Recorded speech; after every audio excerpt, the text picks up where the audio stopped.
Games that make me incredibly nostalgic, I'll even go as far to say that they defined my childhood, were these browser-based virtual worlds. Club Penguin, Webkins, Animal Jam, these games raised me. My favorite one, though, was Poptropica. Oh yeah, if you're new here, yes, I have one arm.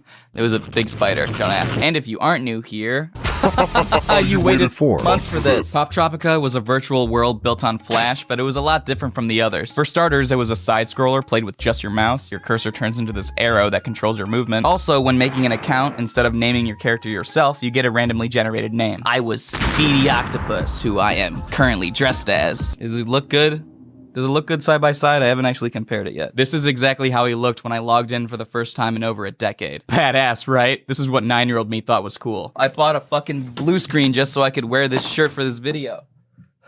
Leave a like, guys. But the biggest thing that sets Poptropica apart, I think, is that rather than throwing you into a world where everything was connected, you had your own personal airship to go to dozens of different islands. And every island was like its own game, with their own themes, plots, characters, and goals to accomplish. There was a mix of story, puzzles, platforming, even combat. And the only place where you could actually interact with other players were in common rooms. There's one on every island. And you couldn't even type to chat like in other virtual worlds. You just play 1v1 minigames with people. So no, a friend can't say, hey, let me try something, and go onto your computer and type fuck and get you banned for 24 hours. That can't happen in Poptropica, like it happened for me in Club Penguin. And these common rooms don't even work anymore. Good. I don't want to see other people while I'm traveling through space, fighting supervillains, or talking to Greg Heffley. Leave me alone. Yeah, this was created by Jeff Kinney, by the way, the guy who wrote the Diary of a Wimpy Kid series, which he vowed to not stop writing until he dropped dead. It actually started as an ebook on funbrain.com, owned by Pearson Education. Kinney came up with the idea for Poptropica while mowing his lawn and was like, hey, my wildly successful book series started on your site. Let's make a video game. I can get you to do that, right? So in 2007, it was launched with only one island, early Poptropica, just to see if the game could work. It was like their pilot episode. Then it seemed like everyone and their mother was playing Poptropica. My mom played it, her name was Muddy Beetle. But now the game is pretty much dead, and Adobe Flash discontinuing in 2020 pretty much killed it. Flash shutting down was a huge deal for browser games at the time. Most of them depended on it to run, resulting in tons of websites having to scramble to make their games playable without it. Some switched to an HTML5 format, a lot of virtual worlds like Webkins and Animal Jam just made a free downloadable app, and others just died. There were 58 Poptropica islands at the time, all built in Flash. So what did they do? Port only a few islands to HTML5, make a couple new ones, and then just stop. Then put the game on Steam for $20, still with a tiny fraction of the original islands, then eventually give everything over to Cool Math Games.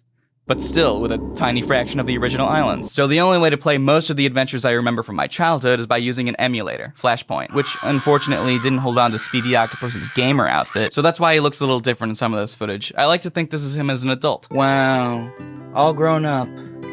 He used to be a gamer, now he's like a tax accountant or something. Still has the gun though, can't ditch that.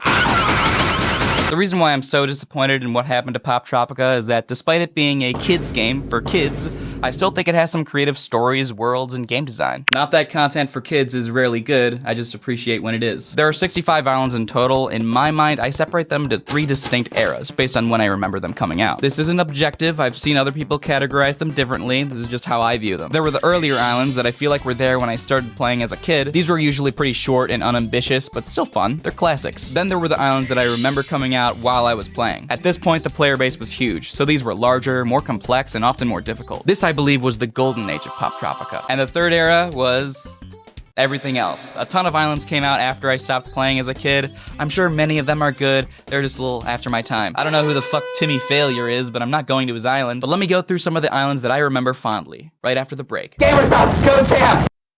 Oh, that's it? Let's get started with the classic era. Time Tangled. Oh my god, historic items are missing in different time periods, like a stone bowl, a bag of rocks, or the entire Declaration of Independence. How did Thomas Jefferson lose the Declaration? I don't know, maybe it was all that medical opium for his aches and coughs. Find everything and return them to their correct place. Then you can go to the future.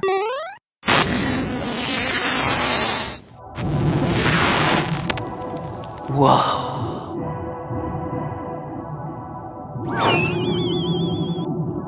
Are you me? Welcome home. I've been waiting for you. Take this gold medallion. You've earned it. Wow, thank you, me.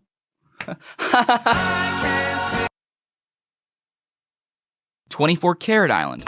4. Children have been kidnapped, but more importantly, all the carrots are gone and this island's economy is now shit. Turned out they were all stolen by the evil Dr. Hare, and the children returned into mindless zombies. And he's planning to mind control the whole world. Not if Speedy Octopus can stop it.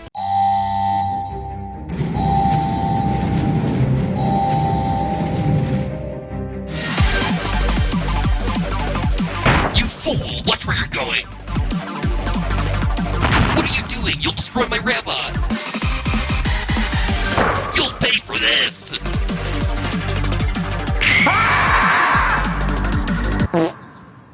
It's a really weird idea for a setting and story. I like it. Spy Island. 3 of the top spies have been captured by BAD, the Bald and Dangerous organization. And these guys are just sick. They want to turn the rest of Poptropica bald. So the head of secret operations, Director D, puts you in charge of finding these missing spies. This island was really feeding into the Gen Z urge to use spy gadgets. You get a camouflage suit, ultra vision goggles, and a bow tie grappling hook, which is so cool. I wish I had it in real life. Wait, what's this? File X. Read like this. Don't trust Director D. This plot twist blew my fucking mind when I was a small child. Wahahaha, I won't need this ridiculous toupee anymore. Director D, you're behind all this? I'm doing like my fucking anime dub voice. That's right, and thanks to you, I'm back in control of my satellite. Now I'll vaporize the hair of everyone in Poptropica.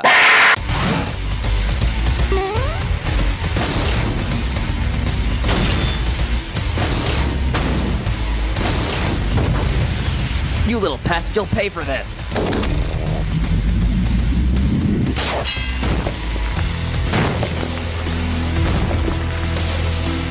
I give up. Yippee! Fuck you, you'll never get my hair. Now on to the golden era. These islands were the cream of Jeff Kinney's crop. Ew. Mythology Island. This one was a crowd favorite. It was one of the ones that they chose to port over to the new format after Flash died. It's entirely themed around Greek mythology. It came out around the time the Percy Jackson books were super popular. Zeus sends you on a quest to get 5 different items, like a flower from the Garden of the Sphinx, the golden ring of the Minotaur, a scale from the Hydra. Oh no. I remember as a kid, the Hydra being the hardest boss in any video game ever. I asked my mom for help, and she had loads of trouble with it too. We had to keep walking away and coming back to it. Ever since, we, as a family unit, refer back to the Hydra when talking about really hard parts in video games. Having trouble with Revolver Ocelot and Metal Gear Solid? Ah! No! Ah! Ah! Another Hydra situation, right?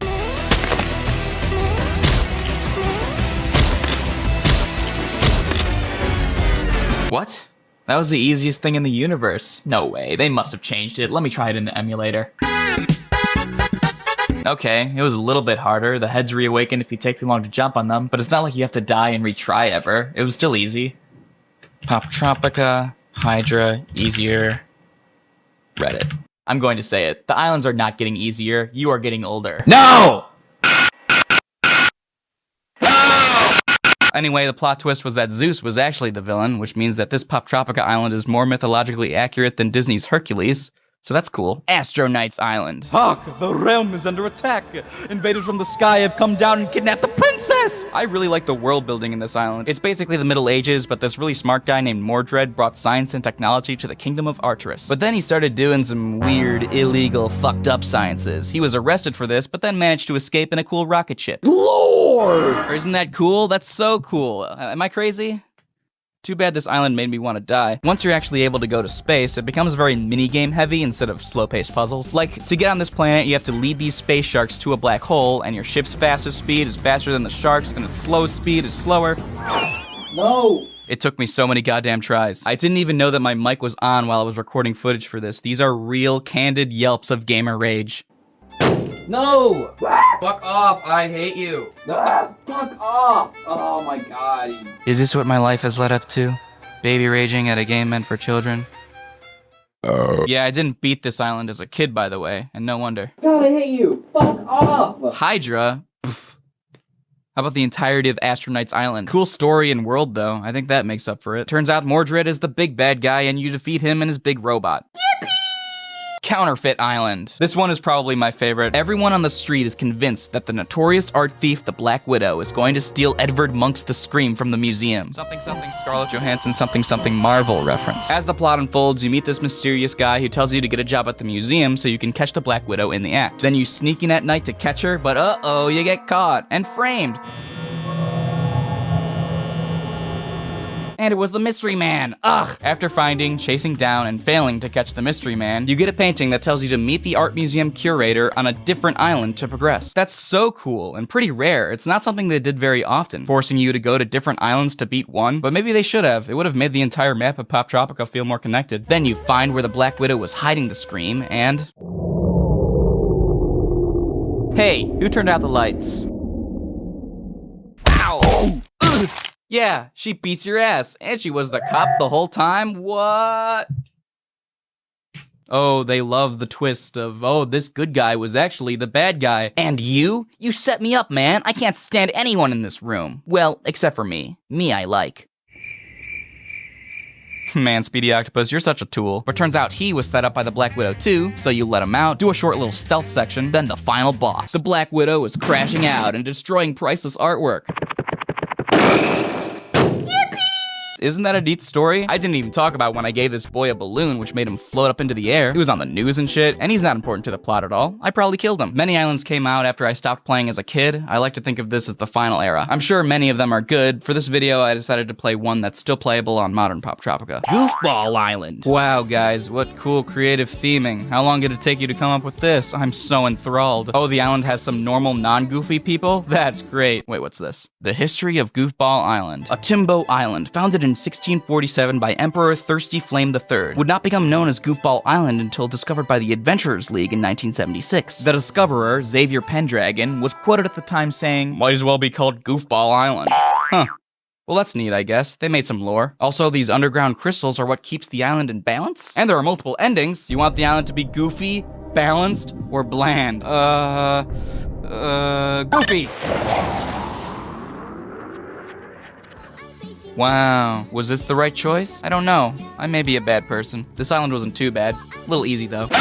It's a shame, really. Poptropica is a shell of its former self. As of 2024, Cool Math Games has agreed to take over the preservation and hosting of popular adventure game Poptropica. With only 17 islands, and also no new islands are being made, the game is abandoned. I leave you with a quote from Jonathan Pitcher, who was the art director of the game since 2017. "We worked very hard for many years to keep Poptropica rolling forward. It was our main passion to keep telling stories through creative games. For many years, that was solely through Poptropica. It was an amazing ride. Like all studios, there have been bumps along the way, but we continue to learn. Our passion for creating these games has not stopped." I think he works on Roblox now. "It was time to position Poptropica with Cool Math Games. They have been wonderful partners with us. Their traffic is very strong, and we hope many of our dedicated Poptropica players will join forces with those that play on Cool Math Games. With this transition, I hope our Poptropica community of players will grow even more.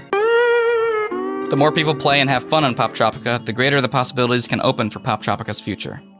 Well, I'm waiting.